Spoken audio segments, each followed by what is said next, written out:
I know also you have written a paper recently where you made the argument that public policy has played a role in fostering the preconditions for the violent disorder that we've seen in Britain, which has been referred to as the riots, for example. Could you describe what role public policy has played over the years in creating that, and what public policies in particular have done that? Well, I think I'll stick with the example of education because that's the one I know most about. But we can really see, and in that paper, I trace it back to really the Education Act of 1986 that came on the back of a report called the Swan Report. At the risk of being a bit geeky, I'll just very briefly say it's a fascinating history of that report because it saw life in the late 70s under Shirley Williams, the Labour Secretary of State for Education then. And it started off life as a inquiry into the educational underachievement of Afro-Caribbean boys. Now, shortly after that, there was a change of government. The Conservatives came in. They decided to continue with that report, but they changed the leadership of it. And then in the intervening time, in the intervening few years, you'd had the riots, the inner city riots in London, Birmingham, and Bristol. And then what you saw in the sort of the remaining kind of 2 to 3 years till 1985, when the report was published, was the Conservatives adopted really wholesale all the multicultural educational ideas that Labour had been, if you like, trialing in little pockets, mainly in the GLC. So they had been experimenting with that on a small scale. So there were things like, their attempt to address educational underachievement amongst Afro-Caribbean boys involved telling teachers that they should, value the Creole language and let pupils write in their Creole, and that, standard English didn't matter so much. And not, it was important, but not that important. More important was the self-esteem. And if self-esteem could be cheaply bought by saying, yeah, your Creole is great, carry on with that, that was the way forward. And there were objectors to that. There were people who objected to that, but their voices were not heard. They were not listened to, really. There was one Caribbean writer, something Maureen Stone, made some very, very trenchant criticisms of that policy, but was ignored. And so it was the Conservatives that actually brought that through the Education Act, which was presented in terms of parent choice and presented in terms of probably legitimately trying to sort of rein in the excesses of a kind of child-centered education policy. But nonetheless, also opened the door to, multiculturalism is the way to go. And that meant a teacher not going into a classroom and addressing the children as a whole. We're all in this together. We're going to learn knowledge that is going to be unfamiliar to all of you because it's disciplinary, based on disciplinary knowledge.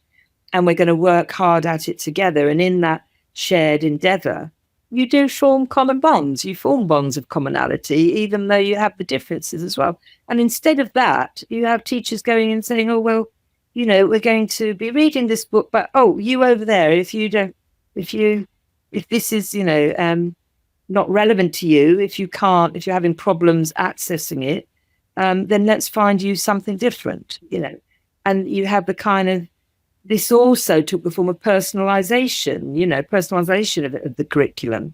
And at one point in 2009, I think it was, Cambridge Assessment did a review of their assessments. It was in English literature, it was possible for virtually every pupil to have their own individual pathway to the exam, which meant there was literally, in terms of literature, no common culture there. It was all, you become treated as an individual consumer, or as a sort of passive recipient of you needing validation from people outside of you, rather than trying to tackle knowledge that has passed the test of time, going back to history. Yeah, sure, some things may become a bit redundant and the curriculum isn't set in stone, but if you believe in truth and objectivity, then there is knowledge that is there from which the curriculum should be constructed. And all children, whatever their linguistic capacity, need to have access to that so that they can then extend that as they go forward as adults. They will have had an experience of working in common. At the minute, as soon as children go to school, they are being addressed as different. What their importance, their significance, their social significance, what is worthwhile about them is how different they are, rather than what they do out of their own will, if you like, in the company of other children in the same place. So in that way, I think the institutional culture and their practices of education are really fueling the problem. I'd say it's a major source of the problem, actually, academia and schools today. When you were talking there, it reminded me of something that I read about through Roger Scruton when I learned of who Roger Scruton was in my late 20s and started to read a lot of his work. And he used to have a magazine called the Salisbury Review in the early 1980s.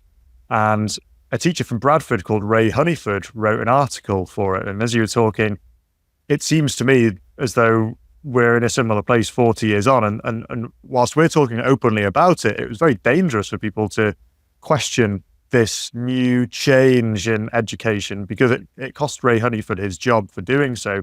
And I just pulled up a few snippets of his article here, which pretty much gets to the core of what you're saying. And this was back in 1982, I think, or maybe even 1984. So he said, those of us working in Asian areas are encouraged officially to celebrate linguistic diversity, i.e. applaud the rapidly mounting linguistic confusion in those growing number of inner city schools in which British-born Asian children begin their mastery of English by being taught in Urdu. And then he countered that if a school contains a disproportionate number of children for whom English is a second language, true of all Asian children, even those born here, or children from homes where educational ambition and the values to support it are conspicuously absent, i.e. the vast majority of West Indian homes, a disproportionate number of which are fatherless, then academic standards are bound to suffer. So he pretty much put his foot on all of the landmines you possibly could in a newly multicultural Britain, where he talked about some of the cultural black spots, I suppose, within certain communities, why that might not particularly support a good educational outcomes, and then also questioned whether it was a particularly good idea to be celebrating linguistic diversity when his job as a teacher is to try to get everyone towards a common curriculum. And obviously, if you're teaching a subject within Britain, you would expect that it's okay to lead in English. And I think he died 12 years ago, according to this Wikipedia page, and he was persona non grata still at that point. He was never exonerated. Now, maybe there were some other things he wrote that were particularly exceptional, but Roger Scruton seems to maintain, or at least maintained up until his death, that ultimately it was that growing sign of cancel culture, and it was ruthless, and indeed it cost Roger Scruton much in his own academic career, and he had to go off and do his own thing. So it sounds to me like nothing's really changed, but things have become much more entrenched in the 40 years now, hence.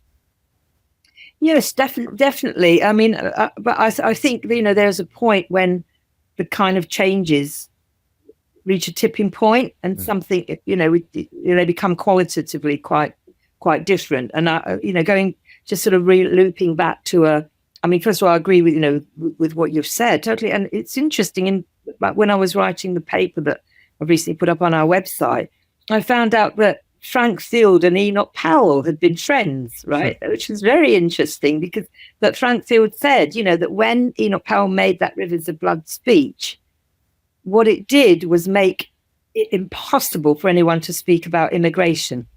It was a complete topic, as well as him becoming persona non grata, unlike the twits today who think that he had great influence. He actually didn't. He was sacked the next day, and it was the end of his career. But he had been a friend of Frank Field, and that it shows you that there's and it's quite interesting. I am beginning to kind of revisit and rethink this whole question of official anti-racism, because I think it might be helpful to make a distinction between a multi-ethnic society that I think Britain has been for quite a while, and the fact on the ordinary everyday level, immigrants have been coming to Britain at different times in different places, including in the north, in Sheffield and places like that. And actually, on ordinary working class communities, they're pretty much just got on and integrated, right? There have been periodic episodes of racist violence, but that's coexisted with coexistence and intermarriage, and people would come and the Lascars would come, and they would there's a great book by David Holland actually about this, very meticulously researched. And they would come and they would take board, they would lodge with white working class families, and often ended up like marrying the daughters or the neighbours' daughters or something, and having kids. So that was going on. So I think the official anti-racism that really happened after the Nationality Act, when Britain was giving up its colonies, the Commonwealth was being established, and the Nationality Act kind of allowed former Commonwealth people to come to Britain as British subjects. But then very soon after, there's a kind of concern amongst our elites about the relationships within Britain domestically, not the colonial relationships over there, but within Britain, as more Commonwealth people came over. And looking at that first Race Relations Act in 1965, I'm not so sure that I've always accepted it as a good thing. That it was a good thing to have an act that made discrimination illegal, which of course it is. But it was like limited. It's like that act was also. It wasn't just about that. You read it, and if you read the discussion in Hansard, really the motivating factor, I would say, was actually fear of public disorder. It was actually fear of a reaction amongst white working class people, as it happens. And it was introduced by the Labour Party. The Conservative criticism of that act at the time was to, it said, in employment, sure, you can have a level of legislation, but a lot of these problems that were being talked about might be better settled informally or through civic conciliatory procedures. And that the risk for this act was that it would criminalize a whole swathe of people for things that really did not deserve criminalizing, clumsy speech, awkward communication, etc. And as you say, like that was in 1965, and you can see that happening with the kind of, all the hate speech legislation today, that kind of the tight regulation of people's relationships is really writ large. And I think it was kind of like embryonic then, but at that time you still had an organized working class, you still had a broadly humanistic culture. So the authoritarian tendencies were kept in bay, but they don't exist anymore. And I think now we're seeing the authoritarianism, what was incipient then, now becoming amplified a million times in a very disturbing way, I think.